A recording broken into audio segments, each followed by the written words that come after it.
안녕하세요 여러분, 제이성입니다. 네, 오늘도 한자 절대 안 까먹고 외우기 영상을 한번 찍어보려고 해요. 오늘의 한자는 또 많이들 아시는 한자라고 생각하는데 흩어질 산, 흩을산이라고 하는 흩어질 산자입니다. 굉장히 쉬운 한자에 속하는 편이죠. 이 한자가 얼마나 자주 쓰이는지 한번 알아볼게요. 네, 인터넷에서 이런 자료가 있더라고요. 이게 한자 출현 빈도표라고 하는 건데 한자가 얼마나 자주 나오는지, 일본에 쓰인 한자 몇 수천자들이 있잖아요. 뭐 사용한자 이외에도 되게 많은 한자들이 있으니까 그 수천자들의 한자 중에 무려 740위에 빛나는, 이렇게 말만 들으면 꽤 자주 안 쓰인 한자 같지만 1000위 안에만 들어도 꽤 자주 쓰인 한자라고 생각을 해요. 740위에 빛나는 이 흩을 산자에 대해서 한번 알아보도록 하겠습니다. 방식은 똑같아요. 저번에 했던 것처럼 일단 한자를 만들기 위한 재료들을 먼저 구해볼게요. 일단 첫 번째는 굉장히 유명한 한자죠. 여기 나무가 보이죠? 이 나무가 여러 나무들이 있네요. 이게 뭘까요?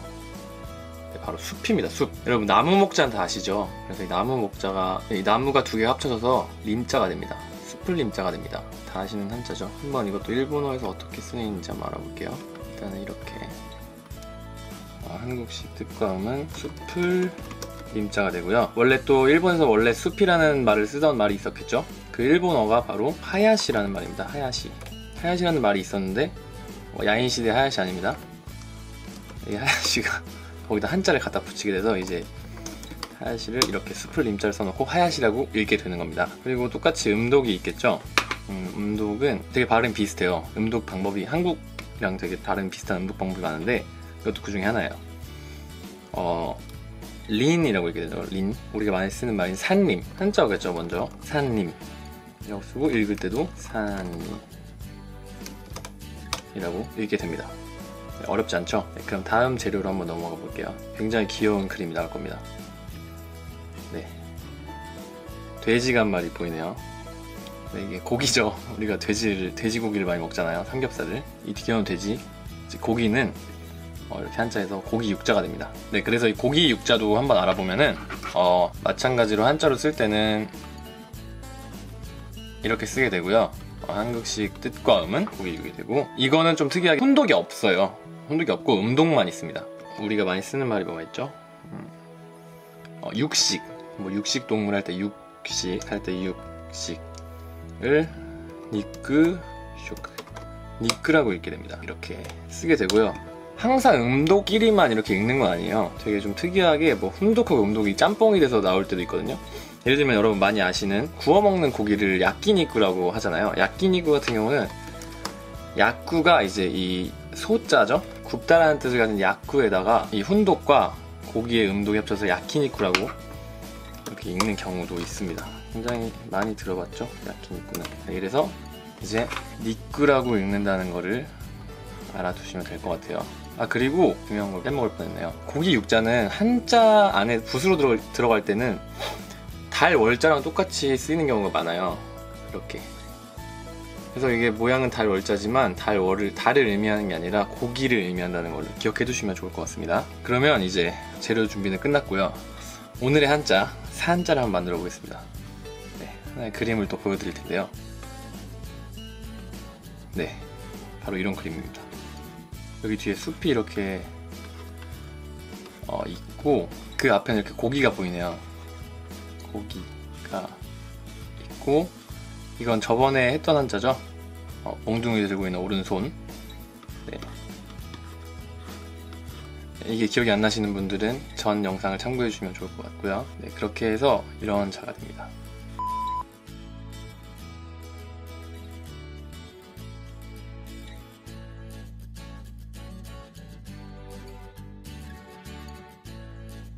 여기 빨간색 표시해놓은 부분은 약간 모양이 바뀌기 때문에 이렇게 표시를 해두는데요.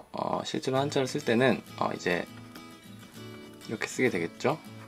네, 원래 이 한자가 원래 이렇게 썼던 한자에서 육달 월자, 이 고기 육자가 추가된 한자라고 하네요. 이 한자도 살짝 알아보면 한글로는 흩을 산이라고 쓰게 되고, 훈독이 좀 많아요. 5개 정도 있는데 자동사부터 3가지 소개를 해드릴게요. 먼저 가장 기본적인 치루. 치루라는 말이 이제 이렇게 쓰게 되죠. 쓸 때는 이렇게 쓰게 되고, 두 번째는 치라카루. 치라카루.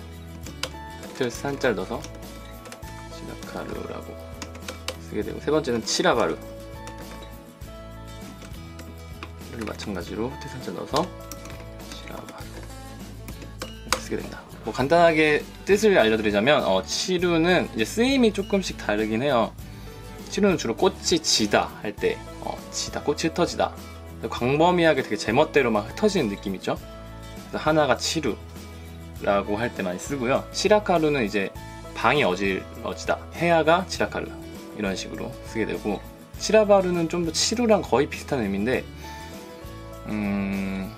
숫자들이 되게 흩어져 있는 그런 걸 할 때 뭐 치라바리구아이 흩어진 정도를 말할 때 치라바리구아이 뭐 이런 식으로 좀 더 거친 느낌이 나는 것 같아요. 네, 이게 이제 자동사들이고요. 좀 헷갈리죠? 외울 때. 일단 자동사, 타동사를 조금 헷갈리시는 분들이 있더라고요. 그래서 뭐 예를 들면은 방이 어질러지다, 예를 들어서 어질러지다라고 할 때 막 이런 거 생각하시는 분들이 있어요. 방이 어떻게 자기 혼자 어질러지지? 뭐 자기 혼자 어질러질 때? 자기 방이 막 스스로 어질러질 때 쓰는 건가? 그럼 거의 쓸 일 없겠네? 뭐 이렇게 생각하시는 분들이 있는데, 그런 게 아니라 그냥 쉽게 생각하시면 돼요. 한국인이 우리가 분명히 방이 어질러져 있네? 방이 어질러졌어 라고 쓸 때가 있죠. 그 어질러지다 라는 말을 우리는 표현을 쓰잖아요. 방이 뭐 스스로 어질러졌건 누가 어질렀건 상관없이 그런 표현을 쓸 때 그냥 치라카루라는 표현을 쓰게 되는 겁니다. 그러니까 뭐 스스로 방이 어질러졌네 뭐 이런 생각을 하실 필요는 없어요. 그러니까 그럴 때 그런 말 쓸 때 그냥 우리가 넣어서 쓰면 되는 겁니다. 어렵게 생각하실 필요가 없어요. 그리고 타동사도 두 개 알려드릴게요. 치라스가 있고, 한자를 사는 짤 넣어서 또 치라스 이렇게 쓰게 되고, 치라카스 굉장히 좀 외우기 좀 귀찮죠. 또 이렇게 한자 넣어서 다 여기가 혼독이 되는 거예요. 원래 있던 일본 말에다가 이 흩어진 산자를 끼워 넣은 거예요. 그래서 이 치라스는 치라시즈시 이런 말이 있거든요. 치라시가 이게 흩트리다, 퍼트리다 뭐 이런 느낌이 있어요. 그래서 치라시즈시는 이렇게 밥에다가 그냥 이렇게 막 재료들을 뿌리는 거, 뭐 연근이나 뭐 지단이나 뭐 이런 걸 이렇게 막 뿌려서 만든 도시락 같은 거를 치라시즈시라고, 치라시, 그러니까 흩뿌린 스시라고 하고요. 또 우리가 많이 쓰는 말 중에 찌라시라는 말 있죠. 찌라시가 돌다. 그게 이제 찌라시가 치라스의 명사형이죠. 뿌려진 것, 치라시, 뿌리는 것, 뭐 이런 걸 찌라시라고 하게 되는 거죠. 그리고 치라카스는 이 치라카루에 정확히 대응되는 타동사라고 할 수 있죠. 방을 어지럽히다. 코도모가, 아이가 방을 어지럽히다. 헤야오 치라카스 할 때 이렇게 쓸 수 있는 표현이 되겠습니다. 혼독도 하나만 알려드릴게요. 어떻게 읽는지. 뭐 해산이라는 한자어가 있겠죠. 카이산. 이 한자어를 일본식 읽는 방법으로 카이산 이런 식으로 읽게 됩니다. 그래서 산이 똑같죠, 발음 역시나 쉽죠. 산이라고 해서 읽게 되는 겁니다. 카이산. 아직은 좀 쉬운 한자들로 하고 있는데 앞으로 조금씩 더 어려운 한자들을 할 예정이니까 뭐 다 아는 한자였다고 하시는 분들도 계속 지켜봐 주셨으면 감사하겠습니다. 역시나 댓글 많이 써주시고요. 올라온 영상을 빨리 확인하시고 싶으신 분들은 구독과 알림 설정 잊지 마시길 바랍니다. 네, 여기까지였고요. 감사합니다. 안녕.